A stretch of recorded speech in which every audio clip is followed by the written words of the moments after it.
Study for fluent delivery. What do you need to do? Read and speak in such a manner that your words and thoughts flow smoothly.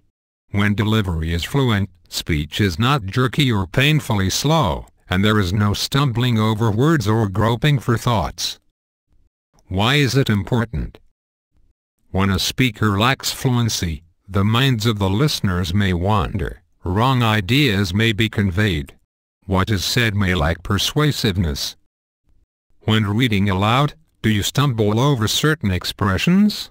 Or when you get up in front of an audience to give a talk, do you find that you often grope for the right words?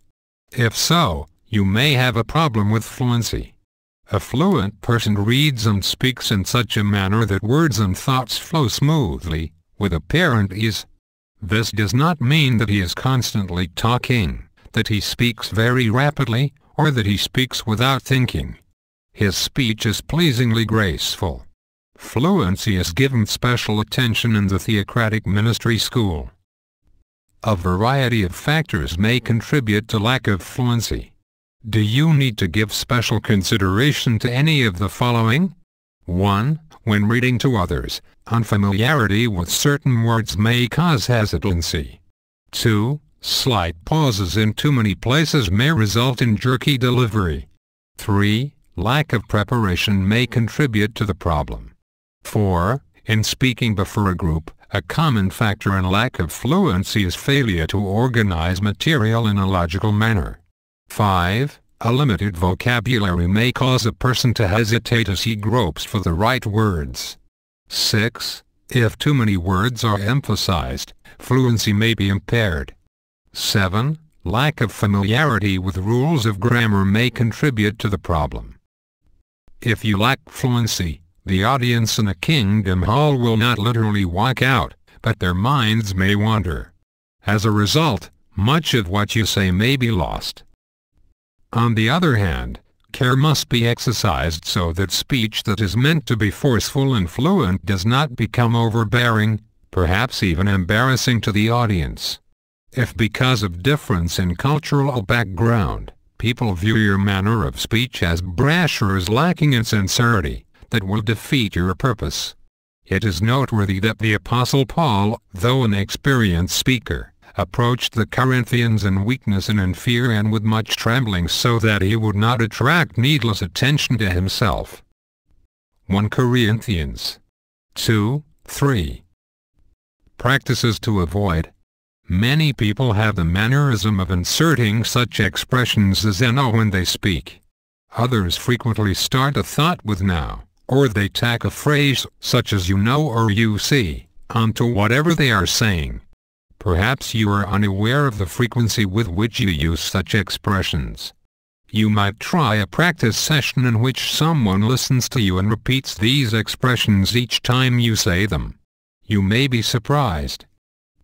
Some people read and speak with numerous regressions. That is, they begin a sentence and then interrupt themselves midway and repeat at least a portion of what they already said. Still others speak rapidly enough, but they start with one line of thought and then, mid-sentence, shift to something else. Though words flow freely, abrupt changes in thought impair fluency. How to improve. If your problem is that you often grope for the right word, you need to make a concerted effort to build up your vocabulary. Take special note of words that are unfamiliar to you in the Watchtower, Awake, and other publications that you may be reading. Look these up in a dictionary, check their pronunciation and their meaning, and add some of these words to your vocabulary. If no dictionary is available to you, ask for help from someone who speaks the language well. Making it a practice to read aloud regularly will contribute to improvement. Take note of difficult words, and say these aloud several times. In order to read fluently, it is necessary to understand how words work together in a sentence. Usually words need to be read in groups in order to convey the thought being expressed by the writer. Take special note of these word groupings. If it will help you, mark them. Your objective is not merely to read words correctly but also to convey thoughts clearly. After you analyze one sentence, go on to the next until you have studied the entire paragraph. Become familiar with the flow of thought. Then practice reading aloud. Read the paragraph repeatedly until you can do it without stumbling and without pausing in the wrong places. Then go on to other paragraphs. Next, increase your pace. If you have come to appreciate how words within a sentence work together, you will be able to see more than one word at a time and to anticipate what should come next. This will contribute much to the effectiveness of your reading. Making a regular practice of sight reading can be valuable training. For example, without doing advanced preparation, read the day's text and comments aloud. Do it on a regular basis. Become accustomed to allowing your eye to take in words as groups expressing complete thoughts rather than seeing just one word at a time. In conversation, fluency requires that you think before you speak. Make that a practice in your everyday activity. Decide what ideas you want to convey and the order in which you are going to state them, then start talking. Do not rush. Endeavor to express a complete thought without stopping or changing ideas in midstream. You may find it helpful to use short, simple sentences. Words should come naturally if you know exactly what you want to say. Generally speaking, it is not necessary to select the words that you will use. In fact, for the sake of practice, it is better just to make certain that the idea is clear in your mind and then to think of the words as you go.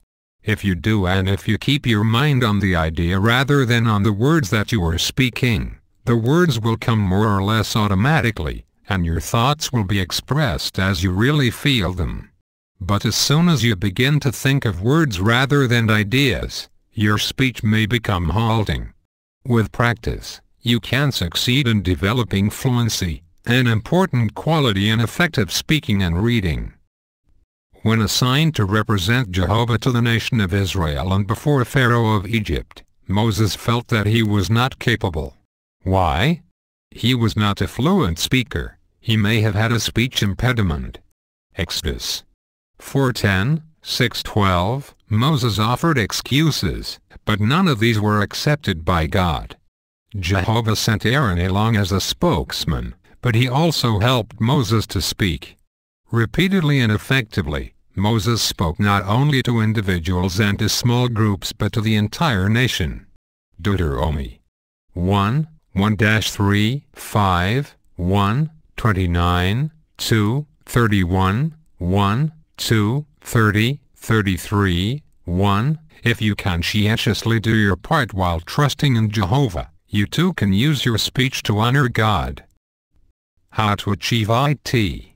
When reading magazines and books, mark new words, find out exactly what they mean, and then use them.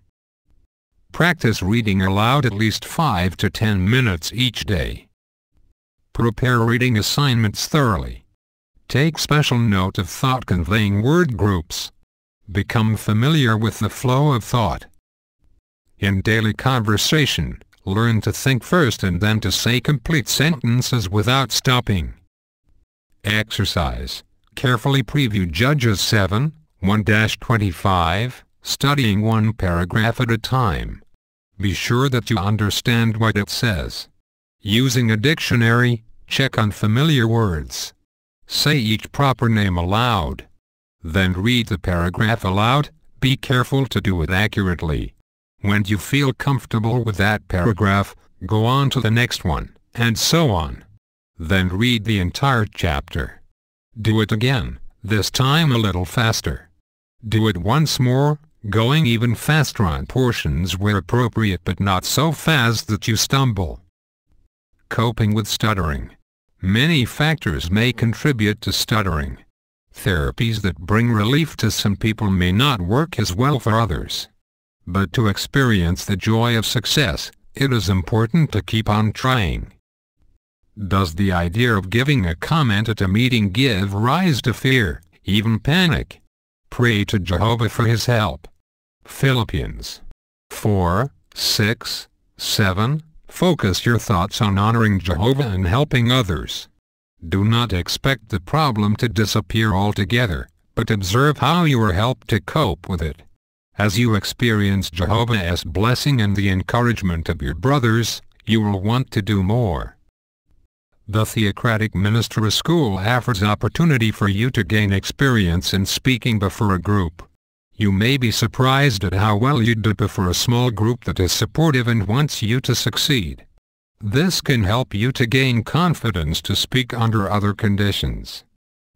If you are going to give a talk, prepare well. Become engrossed in your delivery. Speak with appropriate feeling. If you begin to stutter while speaking, then, as much as possible, keep your voice and manner calm. Relax the muscles of your jaw. Use short sentences. Minimize the use of interjections, such as and ah. Having identified words that caused a problem in the past, some who are coping with stuttering avoid these and instead use words that have similar meaning. Others favor identifying the speech sounds that give them the most difficulty and practicing these again and again. If you stutter when engaging in conversation, do not give up in your effort to communicate. You may want to encourage the other person to talk until you are able to proceed. If necessary, simply write a note, or show the person something in printed form. Study 5 Appropriate Pausing. What do you need to do? Make complete stops at appropriate stages of your delivery. At times, you may pause very briefly or simply allow the voice to fade momentarily. The pause is appropriate if it serves a worthwhile purpose. Why is it important? Proper use of pausing is an important factor in speech that can readily be understood. Pausing also makes important points stand out. In speech, properly placed pauses are important. This is true whether you are delivering a discourse or speaking with an individual. Without such pauses, what is said may sound like babble instead of clear expression of thought. Appropriate pausing helps to impart clarity to your speech. It can also be used in such a way that your main points will make a lasting impression. How can you determine when you should pause? How long should pauses be? Pause to punctuate. Punctuation has become an important part of written language. It may indicate the end of a statement or a question. In some languages it is used to set off quotations. Some punctuation indicates the relationship of one part of a sentence to other parts. A person who reads to himself can see the punctuation marks. But when he reads aloud for the benefit of others, his voice must convey the meaning of whatever punctuation appears in the written material. For further details, see Study 1, Accurate Reading. Failure to pause when required by punctuation may make it difficult for others to understand what you read or may even result in distorting the meaning of the text. In addition to punctuation, the way thoughts are expressed within a sentence has a bearing on where pauses are appropriate. A famous musician once said, "The notes I handle no better than many pianists. But the pauses between the notes, that is where the art resides." It is similar with speaking. Appropriate use of pausing will add beauty and meaning to your well-prepared material. In preparing to read publicly, you may find it helpful to mark the printed material from which you will read. Draw a small vertical line where a brief pause, perhaps just a hesitation, is to be inserted. Use 2 closely spaced vertical lines for a longer pause. If you find that certain wording is awkward for you and you repeatedly pause in the wrong place, make pencil marks to tie together all the words that make up the difficult phrase. Then read the phrase from beginning to end. Many experienced speakers do this. Pausing in everyday speech usually does not present a problem because you know the ideas that you want to convey. However, if you have the mannerism of pausing at regular intervals regardless of what the thought requires, your speech will lack force and clarity. Suggestions for improvement are given in Study 4, Fluent Delivery. Pause for change of thought. When you are making a transition from one main point to another, a pause can give your audience an opportunity to reflect, to adjust, to recognize the change in direction, and to grasp more clearly the next thought presented. It is just as important for you to pause when changing from one idea to another as it is for you to slow down when turning the corner from one street into another. One reason why some speakers rush from one idea to the next without pausing is that they try to cover too much material. For some, the habit reflects their everyday speech pattern. Perhaps everyone around them speaks in the same manner. But that does not result in effective teaching. If you have something to say that is worth hearing and worth remembering, then take enough time to make the idea stand out clearly. Recognize that pauses are essential to speech that conveys ideas clearly. If you are going to give a talk from an outline, your material should be organized in such a way that it is obvious where to pause between main points. If you will be reading a manuscript, mark the places where there is a change from one main point to the next. Pauses for change of thought are usually longer than pauses for punctuation, however, not so long that they make the delivery drag.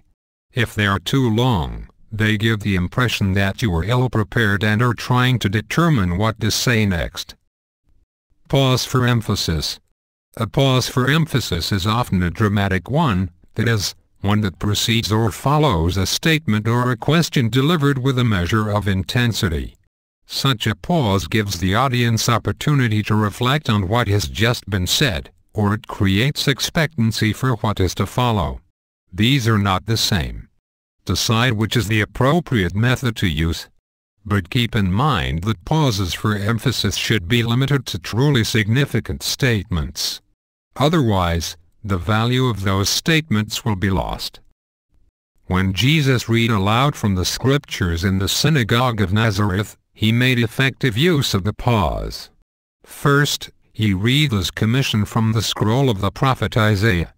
However, before applying it, he rolled the scroll up, handed it back to the attendant, and sat down. Then, with the eyes of all in the synagogue intently fixed on him, he said, "Today the scripture that you just heard is fulfilled." Luke 4:16-21. Pause when circumstances require it. Interruptions may also occasionally require that you pause in your speech. The noise of passing traffic or a crying child may require an interruption in conversation with a householder you have met in the field ministry. If the disturbance at a place of assembly is not too severe, you may be able to raise your volume and continue. But if the disturbance is loud and prolonged, you must pause.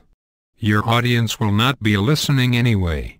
So use pausing effectively, with a view to helping your audience get the full benefit of the good things that you want to tell them.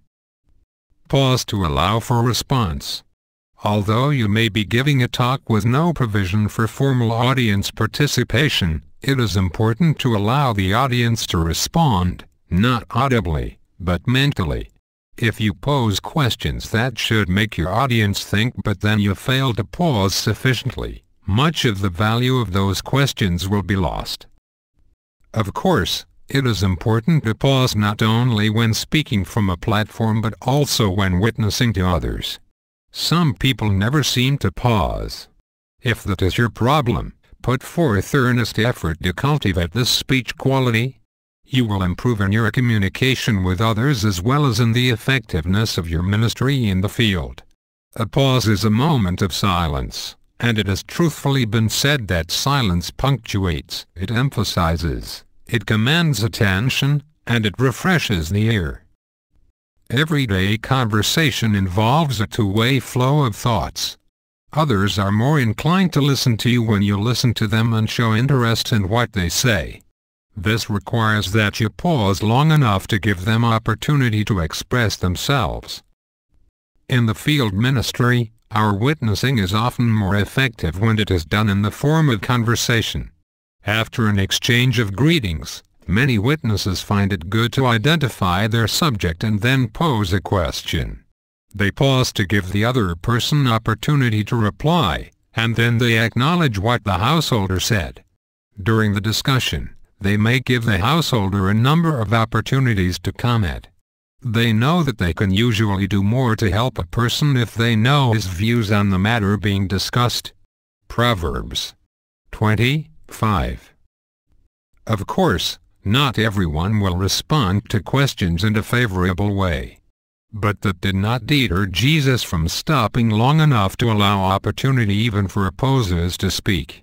Mark 3:1-5, allowing the other person opportunity to speak encourages him to think, and he may, as a result, reveal what is in his heart. One of the purposes of our ministry is, in fact, to stir a heartfelt response by presenting people with vital issues from God's Word on which they must make decisions. Hebrew 4:12. Use of appropriate pausing in our ministry is indeed an art. When pauses are used effectively, ideas are more clearly conveyed and are often lastingly remembered. How to do it. Give special attention to punctuation when you read aloud. Listen carefully to well-qualified speakers, and observe where they pause and for how long. After you say something that you really want others to remember, pause to let it sink in. In conversation, invite others to express their thoughts, and then listen to their reply. Let them finish. Do not interrupt. Exercise. Read Mark 9:1-13 aloud. Pause appropriately for the various marks of punctuation. Do not let the reading drag. After you have practiced, ask someone to listen to you and offer suggestions for improvement in your pausing.